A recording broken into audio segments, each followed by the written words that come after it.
Bonjour, aujourd'hui on va parler de l'affacturage. L'affacturage, c'est un mode de financement qui peut être magique et très efficace pour sa trésorerie si on a des clients qui nous payent avec des délais importants. Par exemple, à plus de 30, 45 jours, voire 60 jours. Et ça va permettre de recevoir directement l'argent avant la période prévue. Sur une facture de 100 000 euros qu'un client me doit et que je crée aujourd'hui, je vais recevoir 90 000 euros tout de suite dans les jours qui viennent au lieu d'attendre 45 ou 65 jours. Ensuite, une fois qu'il y aura eu la période d'attente de ces 45 ou 60 jours, au moment normal où mon client me paye, il va payer 100 000 euros. Et sur ces 100 000 euros, je vais recevoir le reliquat qui sera la somme totale moins les frais prélevés par le financeur. Par exemple, ça peut être des frais de 3 000 euros et je vais donc recevoir ensuite 7 000 euros. J'aurai en tout encaissé, par exemple, 97 000 euros. Et c'est donc une solution de financement qui implique trois parties. Mon entreprise, le fournisseur, mon client et un financeur. Le financeur va avoir un accord cadre avec mon entreprise pour pouvoir financer mes factures. Le financeur qui fait ce travail s'appelle le facteur. En bénéfice, je vais avoir une meilleure trésorerie avec des délais et un BFR qui vont être réduits.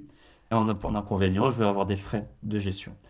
En sachant qu'il peut y avoir différents types de frais, il peut y avoir un pourcentage sur le montant total de la facture, il peut y avoir des frais annexes de dossier par exemple, des frais liés à une période donnée sur l'activité, sur l'année. C'est des frais qui peuvent s'ajouter les uns les autres. Un inconvénient, il y avait aussi le fait d'avoir du temps humain passé à gérer ces factures, mais aujourd'hui, beaucoup de financeurs proposent des interfaces sur le web faciles sur lesquelles on peut partager ses factures, et c'est donc moins vrai. Le vrai inconvénient, ça va être les frais.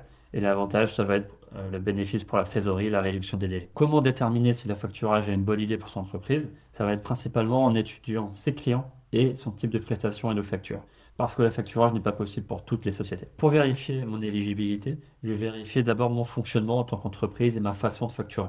Donc déjà, si je facture et que j'encaisse immédiatement, ça n'a pas d'intérêt puisque je vais avoir directement l'encaissement. Si j'ai une facturation qui intervient tard dans ma prestation envers le client, c'est pas non plus intéressant pour la même raison. Si j'ai une prestation qui est longue avec des jalonnements qui ne sont pas très clairs, par exemple dans le domaine de la construction, qui peuvent prêter à discussion, également ça ne va pas être adapté. En fait, il faut vraiment qu'il y ait une situation très claire.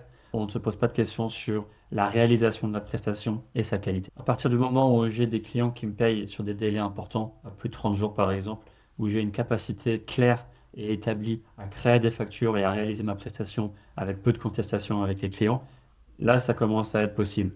Ensuite, il va y avoir une analyse faite sur les clients que j'ai. Plus les clients sont des entreprises importantes, grandes, connues, plus le financeur va accepter de financer mes factures. Et c'est même intéressant parce que l'étude de risque que va mener le financeur va se concentrer en grande partie sur les clients finaux et moins la rentabilité propre à mon entreprise. Plus les clients sont petits ou par exemple connaissent des procédures collectives, des difficultés financières, moins ça va être possible de réaliser le financement par affacturage. Donc si un financeur accepte de réaliser l'affacturage, il va y avoir un accord cadre qui va en déterminer les principes. En général, le financeur va faire une avance qui va être entre 80 et 95% du montant de la facture reçue. C'est donc une avance, et ensuite au paiement de la facture, le financeur va donner le reliquat moins le frais de financement dont on parlait tout à l'heure.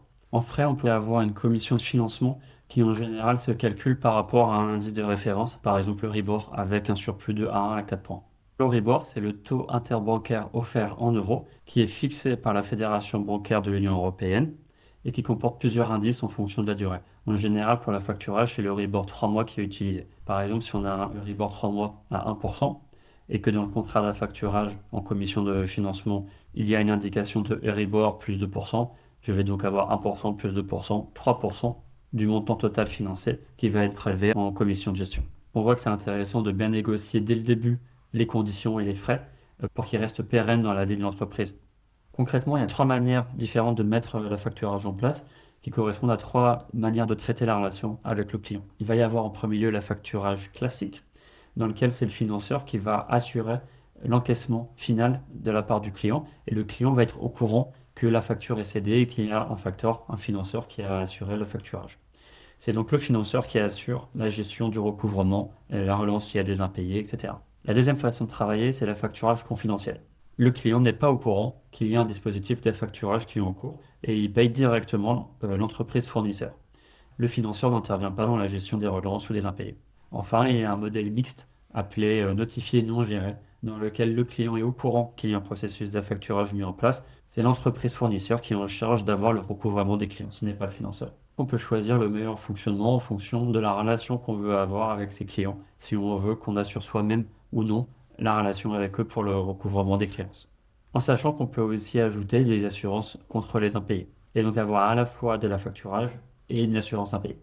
En général, les accords cadres d'affacturage ont une durée de 2 ans et peuvent être renouvelés par tacite reconduction.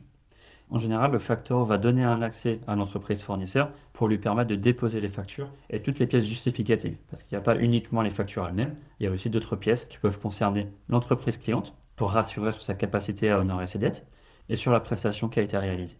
Le facteur va faire une cotation par un assureur crédit pour estimer la capacité de l'entreprise cliente à payer ses dettes. Ça peut être une cotation COFAS. On peut ajouter par exemple le PV de commande, le bon de livraison, le bon de réception qui vont venir justifier que la prestation est en cours ou a été réalisée. Il va y avoir une phase opérationnelle dans laquelle l'affacturage a lieu, mais il est en phase d'audit. C'est encore une période de rodage où le financeur va obtenir beaucoup d'informations sur la balance client, le prévisionnel, les types de prestations réalisées, les clients, les types de factures, etc. En tout, si on compte le temps nécessaire pour mettre en place le processus d'affacturage opérationnel, ça peut être facilement de 2 mois pour avoir un accord ferme avec un financeur. En France, les plus gros acteurs sont par exemple le Crédit Agricole Leasing and Factoring, BNP Paribas Factor, BPCE Factor, Société Générale et Crédit Mutuel Factoring. À eux seuls, ils ont plus de 70% du marché. Ensuite, on a des acteurs qui sont plus jeunes et innovants, des fintechs qui sont spécialisés sur l'affacturage. On peut citer par exemple DeFacto ou Edebex. Et ces fintechs vont chercher à se différencier avec d'une part des délais plus courts pour mettre en place la solution, d'autre part des frais de gestion qui vont être plus simples à comprendre, en général avec un seul frais qui est affiché plutôt que d'avoir plusieurs qui peuvent s'additionner avec des frais de dossier, des frais de gestion, un pourcentage de commission, etc. Ils vont chercher à avoir un fonctionnement plus simple. Une fois que la solution est mise en place, le financeur reçoit les documents directement sur son interface web et va pouvoir avoir une phase d'étude assez courte, par exemple de quelques jours, et à chaque fois réaliser l'avance. Donc en conclusion, l'un des premiers points à vérifier, c'est avant tout l'éligibilité de sa société. Si on a des délais de paiement longs pour lesquels ce serait mieux de mettre en place une solution d'avance qui faciliterait la trésorerie, voir si sa facturation est vraiment claire avec très peu de litiges et imprévus, et voir la qualité de ses clients. À partir du moment où on a une bonne éligibilité sur ces faits-là, on va pouvoir se concentrer sur la négociation des meilleures offres et des meilleurs tarifs avec les financeurs qu'on contacte, en privilégiant soit des acteurs traditionnels issus du monde bancaire, soit les fintechs qui se veulent plus digitales.